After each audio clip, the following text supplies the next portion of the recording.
बिस्मिल्लाहिर्रहमानिर्रहीम। मौलाना रूमी रहमतुल्लाह ताला अलैह आप ने एक हकायत नकल फरमाई है कि बाज़ार में एक बंदे की तेल की दुकान थी और उसकी तेल की जो बिक्री थी वो बहुत ज़्यादा थी और उसकी एक ख़ास वजह थी।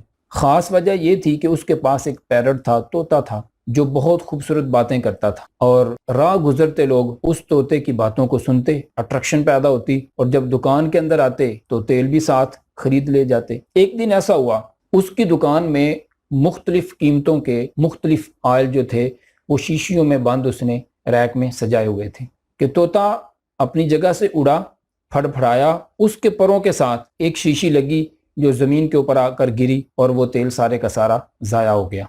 जहाँ पर मालिक दुकान को उस पर बड़ा गुस्सा आया, उसने अपने पास एक पड़ी हुई स्टिक उसके सर के ऊपर मारी, जिससे उसके सर के बाल सारे के सारे ख़त्म हो गए। अब वो तोता बिल्कुल खामोश हो गया इस परेशानी के आलम में कि मेरे इस काम की वजह से मेरे मालिक ने मुझे डंडा मारा है, जिसकी वजह से मेरा सर गंजा हो गया है। और दुकानदार ने जब ये देखा कि गाहकी भी कम होना शुरू हो गई है, तोता भी नहीं बोलता, तोते की वजह से लोग बहुत ज्यादा आ जाते थे, उसने बड़े जतन किए तोते को बुलाने के लिए, उसको राजी करने के लिए, लेकिन तोता नहीं बोला। आखिर एक दिन ऐसा हुआ कि तोते ने देखा कि दुकान पर एक बंदा ऐसा आया है कि जिसकी फुल टिंड थी, उसके सर के ऊपर एक भी बाल नहीं था। तो तोते की उस गंजे बंदे को देखकर हंसी निकल गई, बड़ा खुश हुआ और फड़फड़ाने लगा, उठकर कभी उधर जा रहा है, कभी उधर जा रहा है। तो यहाँ पर बात खत्म हो जाती है, लेकिन मौलाना रूमी रहमतुल्लाह ताला अलैह आप यहाँ पर नतीजा खेज बात पर पहुंचते हैं। इरशाद फरमाते हैं कि जिस तरह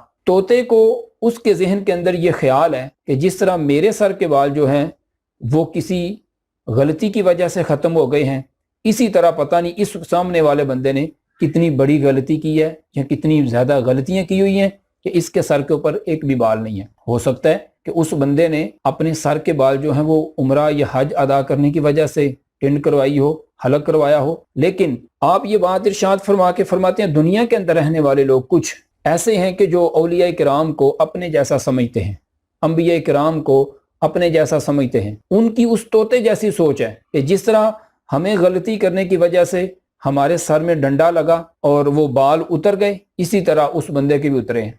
हालांकि ऐसा नहीं है। लोग ये सोचते हैं कि जिस तरह हम खाते हैं, जिस तरह हम बाजारों में चलते हैं, जिस तरह हम उठते बैठते हैं, इसी तरह तो वो अल्लाह के बंदे भी होते हैं। हालांकि ऐसी हरगिज बात नहीं। चलते फिरते ऐसे हैं, लेकिन उनका चलना फिरना हम जैसा नहीं है। अगर कुरान और हदीस का मुताला किया जाए तो दो जगह ऐसी हैं जहां पर रब ताला ने जंग का चैलेंज फरमाया है। एक तो वो सूदखोर फ़इल्लम तफ़अलू फ़अज़नु बिहर्बिम मिनल्लाहि व रसूल, पारा नंबर 3 के अंदर, कि बस अगर तुम नहीं बाज आओगे तो फिर अल्लाह और उसके रसूल के साथ जंग के लिए यकीन कर लो, तैयार हो जाओ। और दूसरी जगह सैयदना अबू हुरैरा रज़ी अल्लाह ताला अन्हु आपसे मरवी है, बुखारी शरीफ की हदीस मुबारक है, मन आदली वलियन फ़क़द आज़नतुहु बिल हर्ब, जिस किसी ने अल्लाह के दोस्त के साथ दुश्मनी रखी उसको रब ताला की तरफ से जंग का चैलेंज है। तो ये दो जगह ऐसी हैं जहां पर रब ताला ने जंग का चैलेंज फरमाया है। तो हम अपने ज़ाम बातल में ये सोचते हैं कि ये लोग भी हमारे जैसे हैं, इनका उठना बैठना खाना पीना भी हमारे जैसा है,